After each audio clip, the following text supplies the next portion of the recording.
Ljube gledalke in spoštovani gledalci, lep pozdrav v oddaji Report. Tokratna oddaja je velikonočno obarvana. Z nami je Tanja Arih Korošec, direktorica Zavoda za turizem Sveta Trojica, ki nam bo malo več povedala, kako bojo prazniki velikonočno obarvani.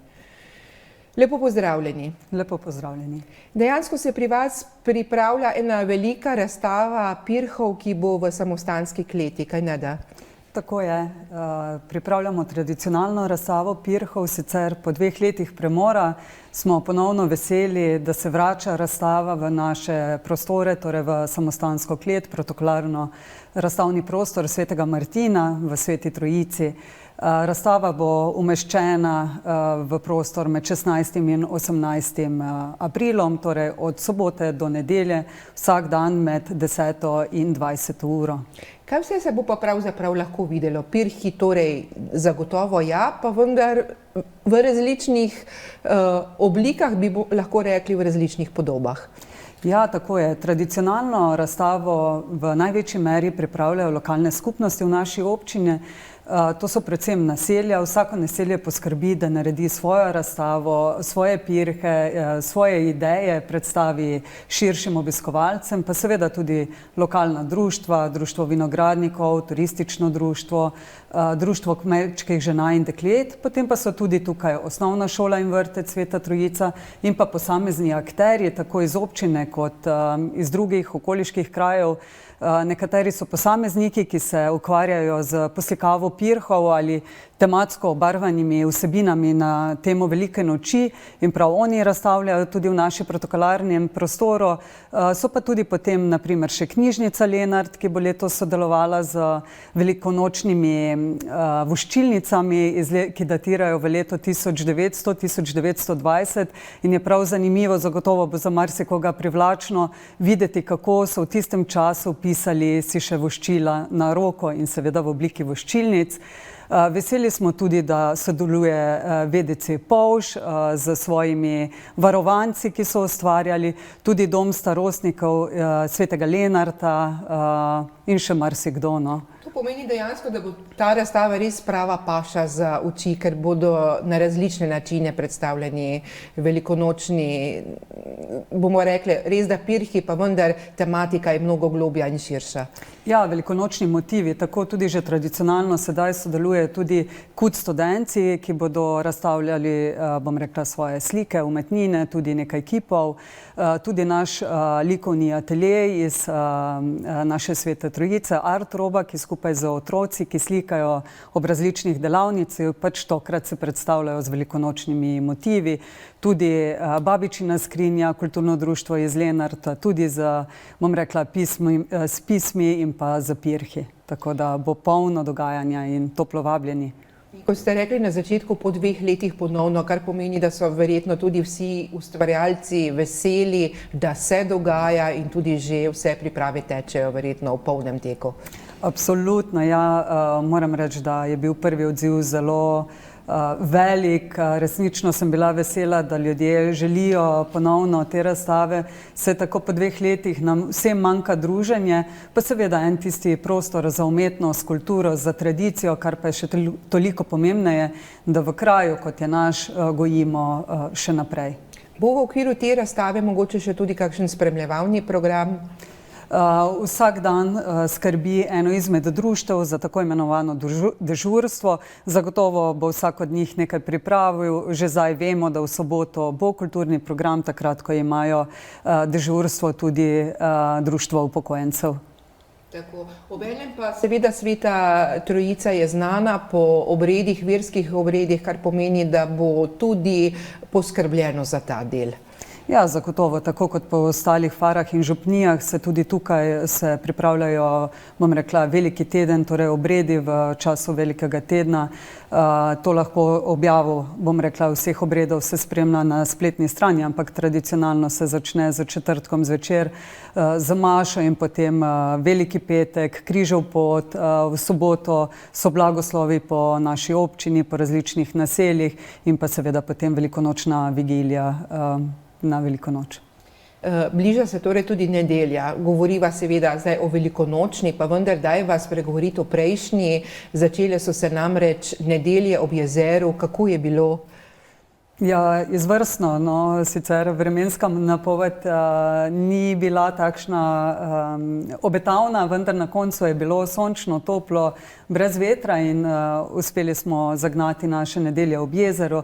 Torej gre za dogodke, ki potekajo vsako lepo sončno nedeljo med aprilom in oktobrom. Tako bo tudi sedaj, kot je lepa napoved za veliko noč. Predvidevamo, da se bo zgodila nedelja ob jezeru. Gre za ponudbo tako imenovane food truck ponudbe za hitro pa tudi zdravo prehrano, kjer sodelujejo tako ponudniki te food truck ponudbe iz različnih koncev Slovenije, kot tudi naši domačini z lokalno ponudbo, kakšne gibance, bom rekla tudi kaj dobrega za popit, torej domačega vina, pa tudi vsake toliko se najdejo kakšni razstavljalci, kot je bil ta vikend, ko se je predstavljala cvetličarna z velikonočnimi aranžmaji in šopki. Tako da popestritev je zmeraj, pa za glasbo bo tudi poskrbljeno. In zagotovo bo tudi tokrat velikonočno obarvana, se pravi z velikonočnimi jedmi, z tisto tradicijo, kakšna pač na nek način lahko kar rečemo mora biti. Zagotovo nekaj tega bo vsekakor. Sama razstava, pa povejte, razstavni prostor je precej velik, ne? Našteli ste že prej, je nekje enako ali vsaj približno enako število, kot so v prejšnjih letih sodelovali razstavljavci, ali je mogoče zdaj zaradi te dveletne pavze jih več ali manj? Jaz mislim, da se kar gibljamo nekje v okvirih, kot je bilo pred to pandemijo, oziroma mogoče kakšen razstavljalec manj, vendar to ne pomeni, da bo razstava zato kaj okrnjena. Zagotovo naši pridni ljudje oziroma občani, ki pripravljajo razstavo, se bodo potrudili. Razstava se postavlja v naslednjih dneh in sem prepričana, da bo enako vredna obiska, kot je bila v preteklosti, morda še kaj novega, kar do sedaj ni bilo videti. Ravno to sem vas hotela vprašati, kako inovativni so. Držijo se po eni strani tradicije, pa vendar lahko se na različne načine pokaže to. Zdaj, seveda, inovativnost ne pozna meja. Jaz sem prepričana, da razstavljalci pripravljajo za obiskovalce veliko lepih in tudi inovativnih bom rekla, skulptur oziroma instalacij. Namreč tudi tukaj sem pozabila omenjati srednješolski center iz Maribora, ki bo tudi sodeloval z eno takšno posebno veliko instalacijo, ki bo zagotovo vredna ogleda. Je pa, kot ste rekli, vse 3 dni odprto, na voljo, obiskovalci lahko prosto pridejo noter. Prost je vstop, vsak dan odprto med 10. in 20. uro. Seveda dobrodošli vsi, da si ogledajo in podprejo tudi tovrstne dogodke, ki so, kot rečeno, zelo pomembni za ohranjanje tradicije, običajev, tako na vasi, kot seveda tudi v mestu. Zato je potrebno, da je čim več takšnih dogodkov in da jih podpremo z našim obiskom. Tako, najlepša hvala za vse informacije, predvsem pa napoved, tako da bodo naši gledalci videli, kam med prazniki. Seveda, hvala lepa za povabilo v studio. Dragi gledalci in drage gledalke, vi pa ostanite z nami, kaj kmalu se nam bo pridružil drugi gost, ki bo prav tako govoril o veliki noči.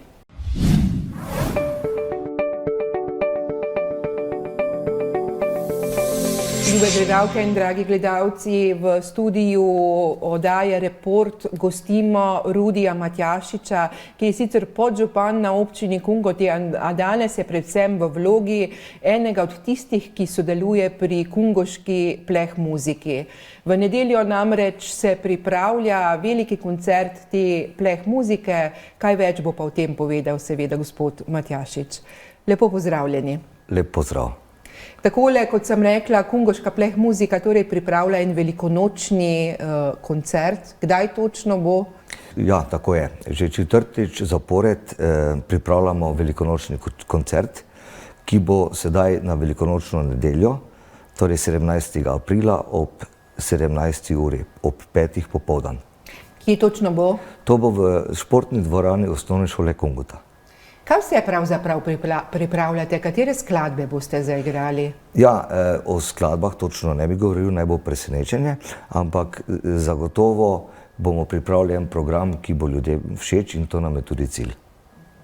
Pa bi mogoče vseeno kaj malo povedali, ker vem, da imate program, kaj vse se lahko pričakuje, vsaj v katero smer glasbeno.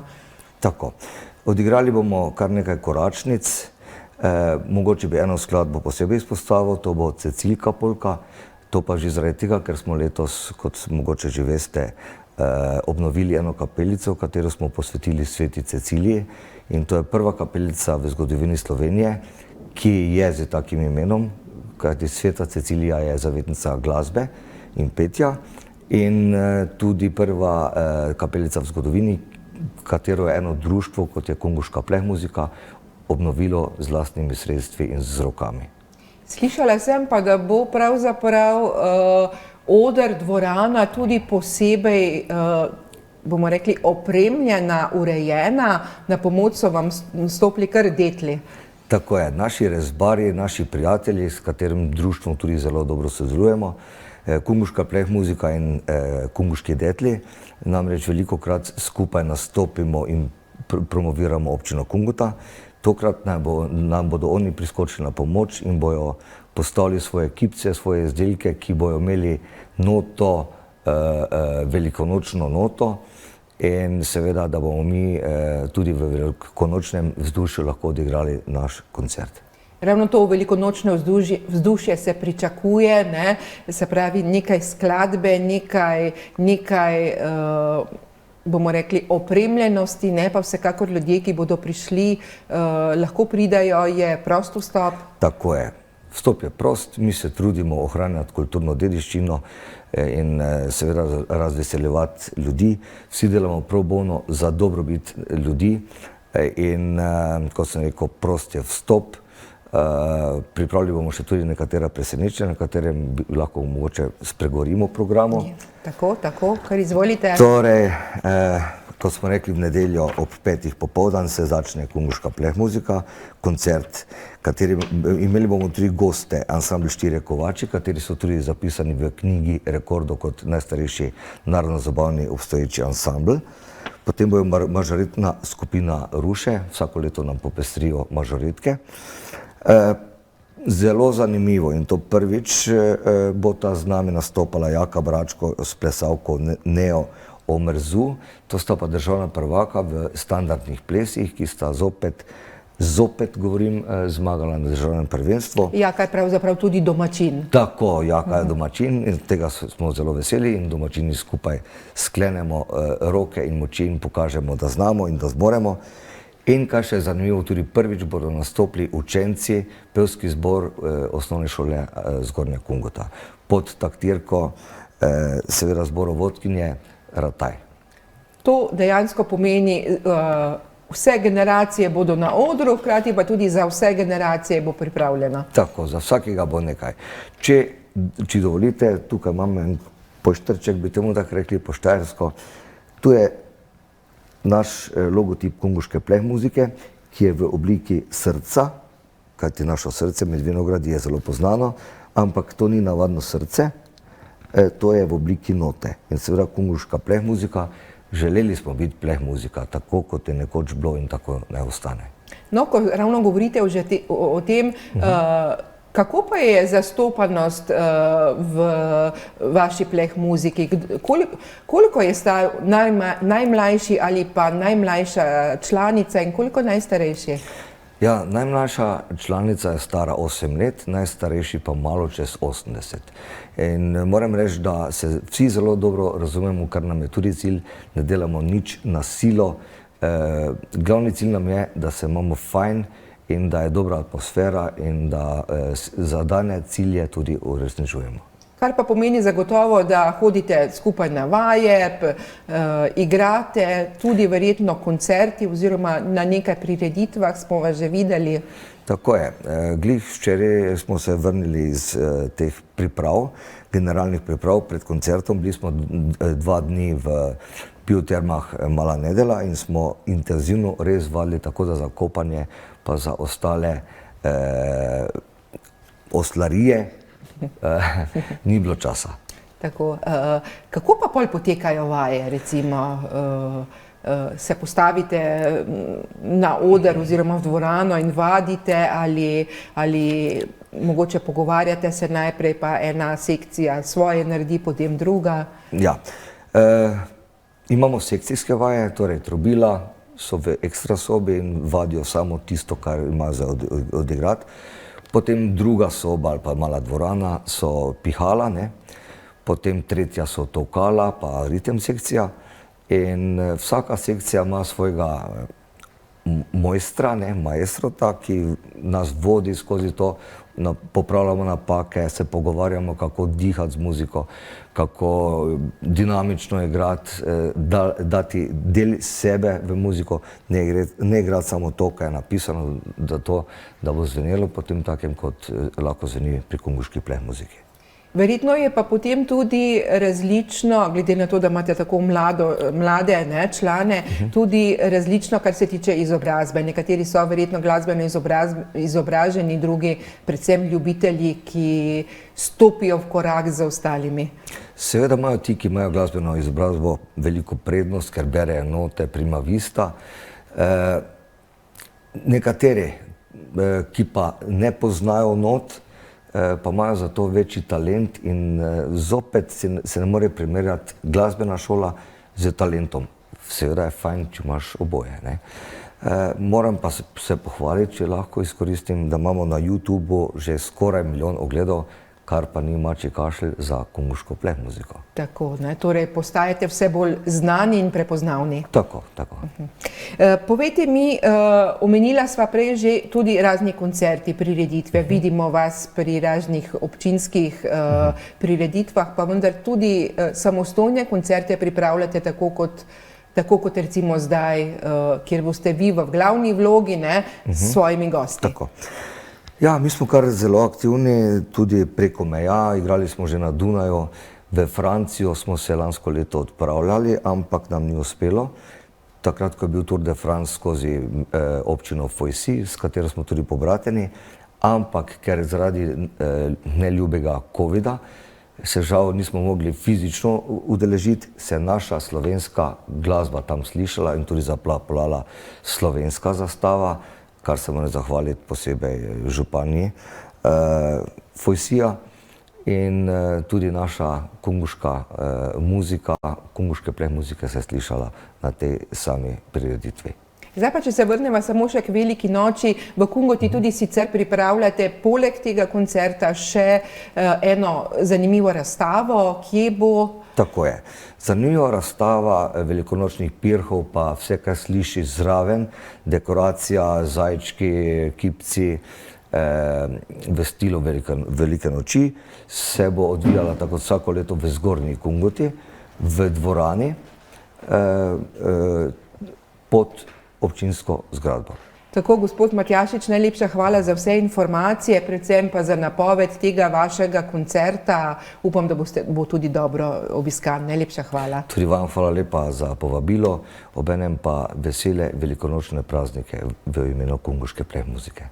Ljube gledalke in dragi gledalci, vi pa ostanite z nami še nekaj trenutkov, kajti ta vikend smo bili na terenu, ogledali smo si razstavo velikonočno prav tako v Jarenini, pa poglejmo, kako je bilo.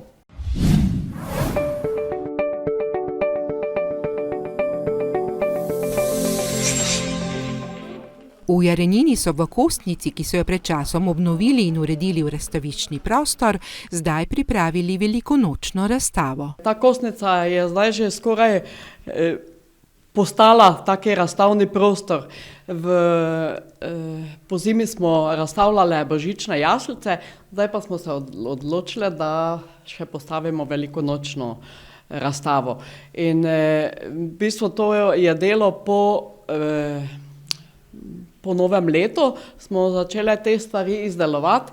In res so zbrali za razstavo različne izdelke. Od jajčk na različne načine oblečenih, od kvilinga do oblepljene z različnimi tehnikami, od vrvic različnih, potem rožic, obkvačkane, potem so zajčke na 101 način, so tudi iz naravnega materiala tam spodaj uporabljamo vse, kar je možno, naravni material, debla, potem pač, ko dobiš neko idejo, vidiš, oblikuješ, sestaviš, nalepiš, pa že nekaj nastane. Tako pravi, da potrebujejo včasih le dovolj domišljije. Potem smo še Jezusa smo iz debla naredili letos, v bistvu simbol velike noči, potem je tudi tukaj križ, tam je presmec, vse v simbolu cvetne nedelje in velike noči. In kot se je videlo, so naredile različne zajčke. Potem različne velikonočne venčke, izpihane jajčke, potem škatlice, ki jih lahko uporabiš kot darilce, ko jih napolniš z kakšnim presenečenjem pa podariš. Potem so ovčke. Ovčke so tudi iz naravnih materialov tam, potem iz prave ovčje volne, scefrane, potem so z teh puhastih, vatiranih kroglic. Naredile so tudi drevesa in ptice. Z ptičjimi hišicami in z temi naravnimi, z špago smo omotale jajčke in potem izdelale te ptičke. Izpostavila pa je, da članice društva tudi kvačkajo in vezejo, tako da nastajajo izdelki tudi tako. Mi smo ponosne, vesele, da je možnost to nekje pokazati, ne? Ker ko imaš tega toliko doma, potem si misliš, ko bi vsaj nekdo še to lahko videl, ne? Ampak je bila taka možnost, da smo se letos odločili, da to tu razstavimo. Razstava bo na ogled kar nekaj časa. Vsako soboto in nedeljo od 9. pa do 19. ure, pa tja bomo do prvomajskih praznikov, bo možnost na ogled. Le nekaj korakov stran od Kostnice pa so pripravili še eno razstavo, je povedala naša sogovornica. To so prostori društva Kutka Juh in v tem prostoru se ponavadi pripravljajo takšne manjše razstavice in so zelo dobro obiskane. V tej zdaj trenutno se nahajajo izdelke otrok iz osnovnih šol, ki se vsako leto v jeseni zberajo v osnovni šoli Jarenina, kjer ustvarjajo pod nazivom Paletka. Tematike slik so različne, učenci imajo tudi različne mentorje. Vsak mentor ustvarja z skupino otrok, ki se odločijo, kaj bojo delali, ali so potem slike, ali so potem fotografije, potem so tudi iz mavca ali pa iz gline, kiparijo, potem imamo tam tudi mozaike iz ploščic in potem se otroci samostojno odločijo, kje bojo. Pravi pa, da se vse skozi trudijo, da povežejo različne generacije in skupine. Fajn je, da se povezujemo, ne? Mi z osnovno šolo, z vrtcem in jih že želimo pritegniti, da se udejstvujejo od kakšnih takšnih prireditev, potem s tem poskusimo mlade pač pripeljati, da se potem tudi udeležujejo teh kulturnih prireditev, ne? In tukaj v tej paletki, tu so kar navdušeni otroci, ne? Že tudi iz osnovne šole, tudi naš ravnatelj je likovni pedagog in tudi jih on zelo pritegne, pa jih motivira, ne? In se pravim, mi karkoli pripravljamo v kraju, tudi vrtec pritegnemo, ne? Tudi v tej razstavi, ki jo imamo v Kostnici, smo povabili vrtec, da je tudi delček teh izdelkov pripravijo vrteški otroci. In to povezovanje se nenazadnje izraža na koncu tudi na odličnih razstavah z zanimivimi izdelki.